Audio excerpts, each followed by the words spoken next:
Baik, terima kasih atas waktunya.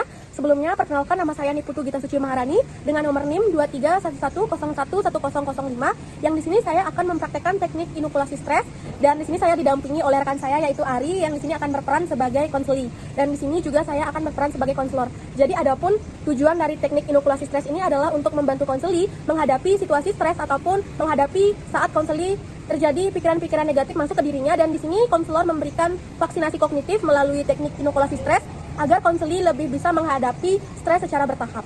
Baik, langsung saja ke teknik inokulasi stres sesi konseling yang akan kami praktekkan hari ini. Halo Ari, bagaimana kabarnya hari ini? Halo Ibu, hari ini cukup baik, namun beberapa hari belakangan saya merasakan cukup tekanan, stres kayak gitu. Jadi, Ari merasakan stres akhir-akhir ini. Kalau Ibu boleh tahu, apa sih yang menyebabkan Ari stres akhir-akhir ini? Akhir-akhir ini kan saya sudah mulai masuk minggu-minggu ujian ya, ujian tengah semester. Jadi kayak tugas-tugas dari UTS itu datangnya tuh barengan. Jadi saya takut kalau misalkan saya mengerjakannya terburu-buru, saya akan mendapatkan nilai yang kurang gitu, karena kan saya ada ekspektasi sendiri kan. Jadi itu sih yang membuat saya stres akhir-akhir ini, Bu. Baik, Ibu merasakan apa yang Ari rasakan. Pasti Ari berharap apapun yang Ari kerjakan nilainya harus bagus. Jadi Ari menaruh ekspektasi yang tinggi di sini. Namun secara tidak langsung itu membuat Ari stres, bahkan bisa saja mengganggu psikologis pada diri Ari. Nah, Ibu di sini ingin memberikan saran dan teknik bagaimana sih cara Ari untuk menghadapi situasi tersebut. Jadi di sini ada yang namanya teknik inokulasi stres, yang dimana di sini inokulasi ini seperti vaksinasi yang kita berikan kepada diri kita pada saat kita merasakan stres. Kemudian di sini Ari harus mencoba mengganti pikiran Ari tersebut menjadi pikiran yang lebih positif. Misalnya pada saat Ari merasakan takut, merasakan cemas, coba Ari pikirkan ke arah yang lebih positif. Bagaimana caranya Ari untuk bisa keluar dari zona negatif tersebut. Dan di sini juga Ari bisa melakukan teknik yang dimana bayangkan apa yang Ari rasakan, kemudian pejamkan mata, kemudian tarik nafas, hembuskan, dan secara tidak langsung itu juga bisa membantu diri Ari lebih tenang lagi pada saat terjadi cemas pada diri Ari. Seperti itu Ari. Jadi kalau misalkan saya merasa kayak saya bakal gagal lagi nih, jadi saya bisa menerapkan teknik itu ya, yang saya menarik nafas, kemudian memejamkan mata, kemudian mengatakan kepada diri saya bahwa hal itu belum tentu terjadi. Betul sekali Ari. Jadi jikalau Ari merasakan stres dan cemas yang berlebihan, Ari bisa menggunakan teknik inokulasi stres ini untuk membantu Ari lebih meredamkan apa yang sedang Ari rasakan pada saat terjadi hal tersebut. Baiklah, saya sangat berterima kasih atas respon Ibu hari ini, atas bantuan Ibu hari ini, karena saya akhirnya mendapatkan jawaban bagaimana cara saya untuk mengatasi stres yang saya alami ini, dan saya harap teknik itu akan membantu saya hari ini dan kedepannya. Baik, sama-sama Ari, dan Ibu juga berterima kasih Ari sudah mau bercerita dengan Ibu. Jadi sekian teknik inokulasi stres yang kami praktekkan pada hari ini. Untuk video selanjutnya kami akan mempraktekkan tentang teknik touch stopping yang masih sama akan dipraktekkan oleh saya dan Ari, di mana Ari menjadi konseli dan saya menjadi konselor. Baik, pada video kedua kali ini kami akan mempraktekkan teknik touch stopping yang dimana di sini masih sama, Ari berperan sebagai konseli dan saya sendiri berperan sebagai konselor. Halo Ari, selamat pagi. Selamat pagi Ibu. Apa nih kesibukan Ari akhir-akhir ini? Akhir-akhir ini kesibukan saya ya hanya mengerjakan tugas, mengerjakan ujian gitu. Terus ada nggak perasaan yang mengganggu Ari di situasi Ari sedang sibuk-sibuknya nih mengerjakan ujian dan UTS ini?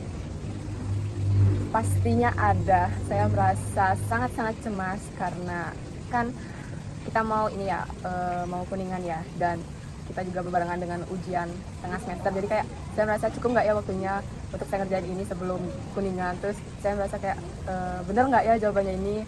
Terus juga saya merasa kayak gimana ya nilai saya nanti kalau misalkan saya membuat ini buru-buru, apa bagus nggak ya nilai saya. Terus juga saya kan ada ambisi gitu kan untuk mempertahankan IPK saya, karena saya ada goal sendiri gitu. Terus saya mikir ada peningkatan nggak ya semester ini. Terus kalau misalkan IPK saya turun nanti orang tua saya gimana ya gitu. Ari, jadi Ibu mohon maaf sebelumnya, Ibu izin menyela karena apa yang Ari ungkapkan barusan itu sesuatu hal yang belum tentu terjadi. Jadi di sini Ibu ingin menyetop semua pikiran negatif, terus ekspektasi negatif yang Ari pikirkan saat ini agar Ari tidak terganggu nantinya pada saat melakukan aktivitas. Jadi di sini Ibu ingin Ari lebih selalu berpikir positif, selalu hempaskan pikiran-pikiran negatif yang mungkin belum tentu terjadi. Apakah jika Ari berkata seperti ini, apakah Ari bisa dengan tenang mengerjakan ujian nanti?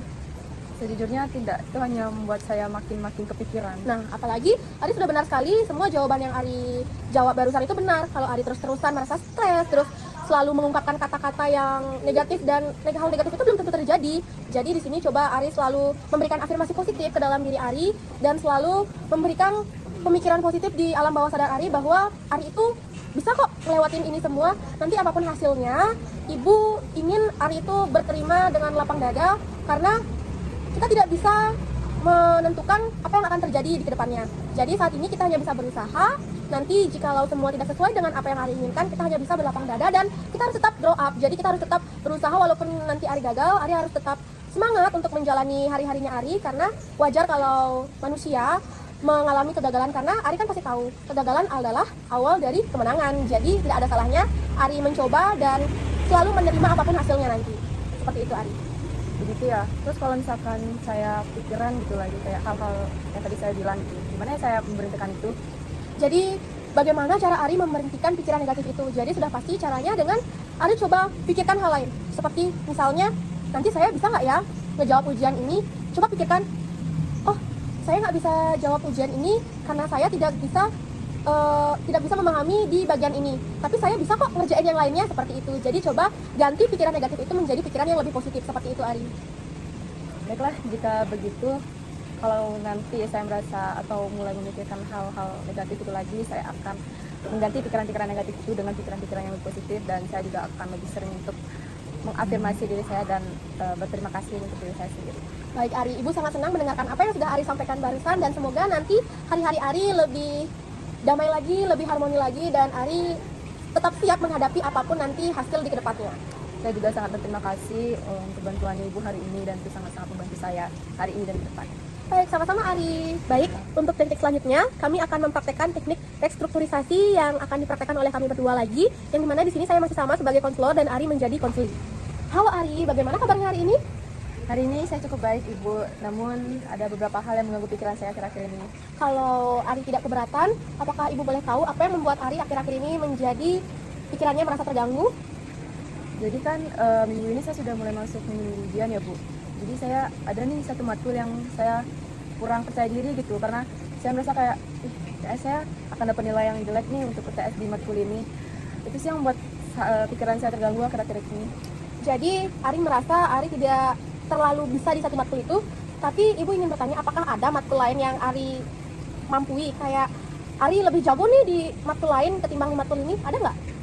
Untuk itu sih ada ya, karena nggak semua mata kuliah gitu saya merasa hanya mata kuliah ini saja dan sisanya ya saya merasa cukup kompeten gitu dalam mata kuliah itu. Jadi wajar Ari, kita tidak bisa menghandle semua mata kuliah yang ada. Namun bagaimana di sini Ari harus memiliki cara untuk menghandle pada saat Ari saya merasa bodoh nih di mata kuliah ini. Jadi coba Ari masukkan pikiran positif seperti ubahlah kata-katanya seperti saya ternyata belum bisa nih di mata kuliah ini, saya harus lebih rajin lagi belajar. Jadi dengan secara tidak langsung Ari akan terpush semangatnya untuk terus belajar dan lambat laun akan lebih memahami materi yang Ari tidak bisa ini. Jadi coba ganti semua ekspektasi negatif Ari dan masukkan afirmasi positif ke dalam hal tersebut.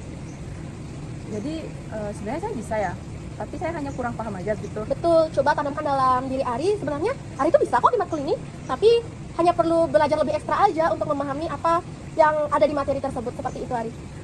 Baiklah, terima kasih sekali Ibu karena sudah menenangkan saya kali ini dan apa yang Ibu katakan barusan akan saya terapkan di kehidupan saya dan saya sangat berterima kasih untuk pertemuan kali ini karena sangat membantu saya.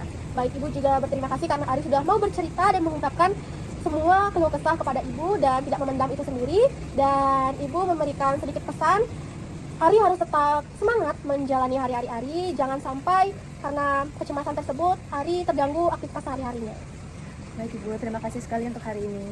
Terima kasih juga Ari.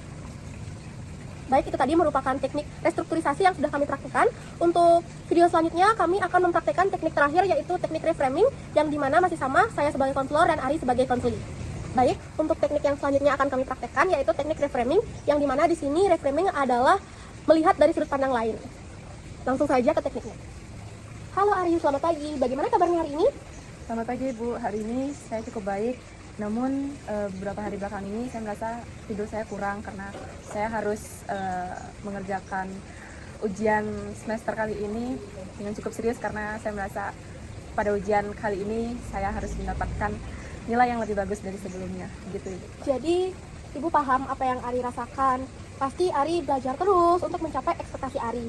Lalu ada nggak hal spesifik nih yang membuat Ari merasa cemas berlebihan, bahkan mengakibatkan stres di apa yang Ari rasakan saat ini? Jadi ada beberapa matkul gitu yang mengharuskan saya untuk praktek gitu kan. Jadi kan otomatis saya harus belajar gitu, saya harus nonton video praktek teknik gitu. Jadi kayak saya merasa, aduh susah ya gitu. Jadi itu yang membuat saya stres, membuat saya merasa kayak pressure banget gitu.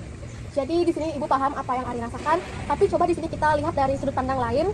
Coba Ari bayangkan, oh saya banyak belajar dan giat belajar di mata kuliah ini karena saya ingin nilai saya bagus. Dan di sini coba Ari lebih memberikan diri Ari untuk tidak terlalu nge-push apa yang sedang Ari ingin capai. Jadi berikan diri Ari istirahat, kemudian berikan sedikit waktu luang agar balance di mana saatnya Ari belajar dan di mana saatnya Ari untuk beristirahat. Dan di mana di sini jangan selalu berpikir, oh matkul ini susah, ini membuat saya stres. Tidak, coba ganti pikiran tersebut menjadi, oh ternyata saya banyak belajar di sini karena saya memiliki tekad yang kuat untuk mencapai apa yang saya inginkan, seperti itu. Jadi pasti pikiran-pikiran negatif dan rasa stres yang Ari alami itu sedikit tidaknya akan berkurang, dan dengan hal itu Ari bisa lebih tenang untuk belajar dan terus mencapai apa yang Ari inginkan dengan tenang tanpa ada rasa cemas yang ada di diri Ari. Jadi sebenarnya nggak apa-apa ya untuk saya take a break selama saya belajar, karena kalau misalkan saya terus nge-push diri saya, yang ada malah saya tuh makin stres gitu kan. Jadi kayak sebenarnya saya tuh nge-push di mata kuliah itu karena saya peduli ya, bukan karena saya takut gagal ya. Betul sekali Ari. Jadi apa yang Ari rasakan saat ini adalah sesuatu hal yang belum tentu terjadi. Jadi tidak ada salahnya Ari belajar dengan giat, tapi dengan catatan Ari memberikan diri Ari untuk beristirahat sejenak. Dan nanti pada saat diri Ari sudah siap lagi untuk melakukan pembelajaran, baru Ari bisa mulai lagi belajar dengan giat, karena tubuh kita kan juga perlu istirahat. Jadi tidak boleh kita terlalu nge-push diri kita dan memaksakan diri kita tanpa memberikan diri kita istirahat. Baiklah Ibu, saya sangat berterima kasih karena Ibu sudah membantu saya menenangkan diri saya dan memberitahu saya bahwa hal tersebut harusnya tidak saya pikirkan begitu. Dan saya benar-benar berterima kasih untuk bantuan Ibu hari ini. Terima kasih juga Ari. Hati-hati ya nanti di jalan.